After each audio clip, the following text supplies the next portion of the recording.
अस्सलाम वालेकुम दोस्तों, कैसे हैं आप सब। उम्मीद है कि आप खैरियत से होंगे। आपको फ़न हावर पर खुशामदीद कहता हूँ। दोस्तों, अगर आपने चैनल सब्सक्राइब नहीं किया तो सब्सक्राइब कर दें और बेल आइकन प्रेस करना मत भूलिएगा ताकि आपको आने वाली वीडियोस की अपडेट मिलती रहे। दोस्तों, आज हम कुर्लुस उस्मान सीज़न 4 की एपिसोड नंबर 13 शुरू करने जा रहे हैं। इस किस्त के आगाज़ में ओलुफ अपना भेस बदल कर कुछ सिपाहियों के साथ येनी शहर में पहुंच जाता है।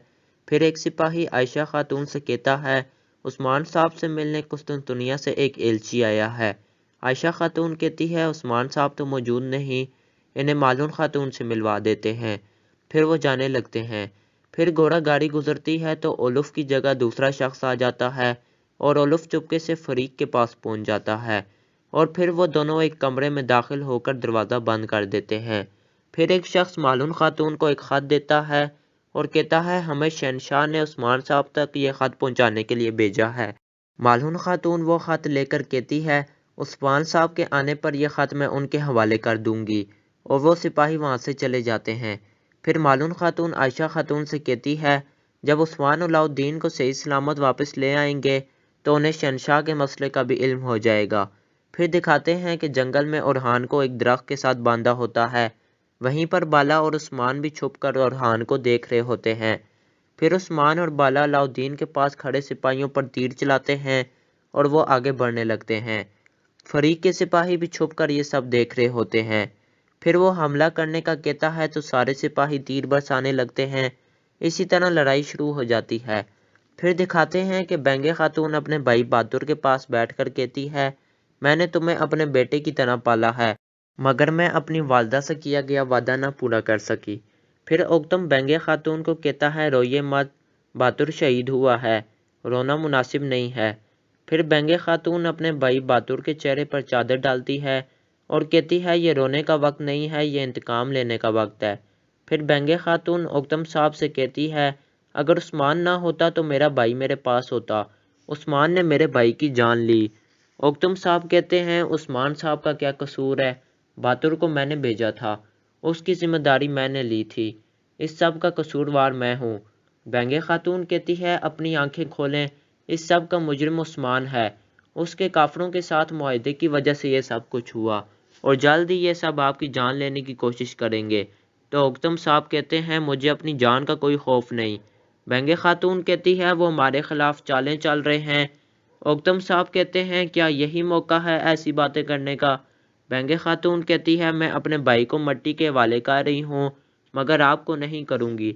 फिर अलजिजिक भी आ जाती है और कहती हैं चलें मामू का आखिरी फ़र्ज़ अदा करते हैं। फिर ओक्तम साहब अपने सिपाहियों को पुकारते हैं और कहते हैं ले चलो मेरे बेटे को।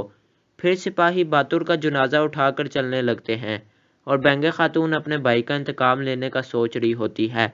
फिर यानी शहर में ओलुफ और फरीक एक कमरे में मौजूद होते हैं। ओलुफ कहता है तुम्हारी लड़कियों ने अच्छा काम किया। फिर फरीक एक नक्शे की तरफ इशारा करते हुए कहती है लियो भी कुछ कम नहीं है, जिंदान का नक्शा वही लाया है।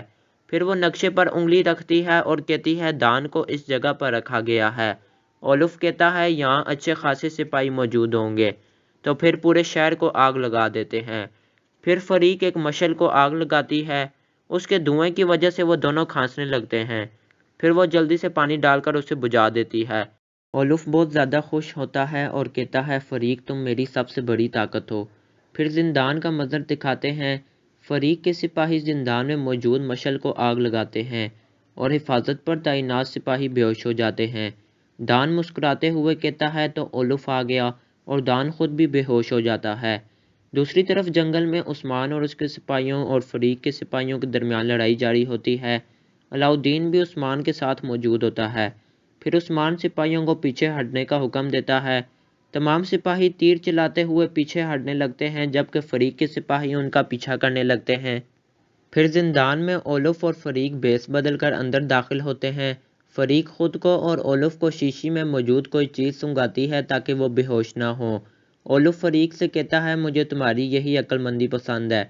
फिर वो सिपाही के हाथों से चाबी लेकर जिंदान का दरवाज़ा खोलते हैं और दान को भी वो शीशी सुंघाते हैं। फिर दान भी होश में आ जाता है। ओलुफ दान की ज़ख्मी हालत को देख कर कहता है उस्मान को इस सब का हिसाब देना होगा। پھر جنگل میں عثمان اور اس کے سپاہی پیچھے ہٹ رہے ہوتے ہیں اور فریق کے سپاہی بھی ان کا پیچھا کر رہے ہوتے ہیں۔ پھر سپاہی اولف اور فریق کو دیکھ کر حملہ کرنے لگتے ہیں۔ پھر مالون اور عائشہ خاتون بھی آ جاتی ہیں اور سپاہیوں کو آواز دیتی ہیں۔ مالون خاتون سپاہیوں کو دروازہ بند کرنے کا کہتی ہیں۔ پھر لیو بارود سے بھرا ہوا ڈرم نیچے پھینک دیتا ہے اور اس پر تیر چلاتا ہے۔ مالون اور عائشہ خاتون سائڈ پر ہو جاتی ہیں اور وہ ڈرم پھٹ جاتا ہے اور اولف اور فریق بھاگ رہے ہوتے ہیں۔ پھر فریق ایک جگہ پر جا کر اپنا بھیس بدل کر ایک بچی کو اٹھا لیتی ہے۔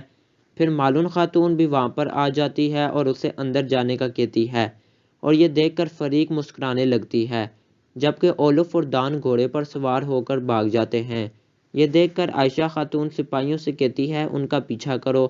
سپاہی آگے بڑھنے لگتے ہیں اور لیو بھاگ کر ایک کمرے میں چلا جاتا ہے۔ پھر جنگل میں عثمان اور بالا اپنے بیٹے علاؤدین کو لے کر ایک جگہ بیٹھ جاتے ہیں۔ عثمان علاؤدین کو پانی پلاتا ہے۔ عثمان کہتا ہے علاؤدین میرے بیٹے، تم نے تحریر کے ذریعے ہمیں بچا لیا۔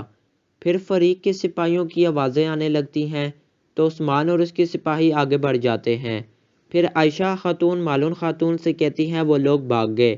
مالون خاتون کہتی ہے مگر ابھی بھی ایک عورت اور آدمی یہاں موجود ہیں۔ پھر مالون خاتون کہتی ہے آدمی کا کندھا زخمی ہے اور عورت نے اپنا چہرہ ڈھانپا ہوا ہوگا۔ تمام سپاہی ان کو تلاش کرنے لگتے ہیں۔ پھر مالون خاتون خون کے نشانات کے پاس جاتی ہے۔ پھر فریق لیو سے کہتی ہے تم زخمی ہو گئے ہو، کیا تم کوئی سراغ تو نہیں چھوڑ آئے؟ لیو کہتا ہے نہیں۔ فریق اس کے زخمی ہاتھ سے خون بہتا ہوا دیکھتی ہے اور غصے سے کہتی ہے میں تمہیں یہ سارا کھیل بگاڑنے نہیں دوں گی۔ پھر فریق اس کے گلے میں خنجر مار دیتی ہے اور وہ زخمی ہو جاتا ہے۔ دوستو امید ہے آپ کو ویڈیو پسند آیا ہوگا۔ آپ ویڈیو کو لائک، شیئر اور چینل کو سبسکرائب کر دیں۔ آپ سے پھر ملاقات ہوگی۔ اپنی دعاؤں میں یاد رکھیے گا۔ السلام علیکم۔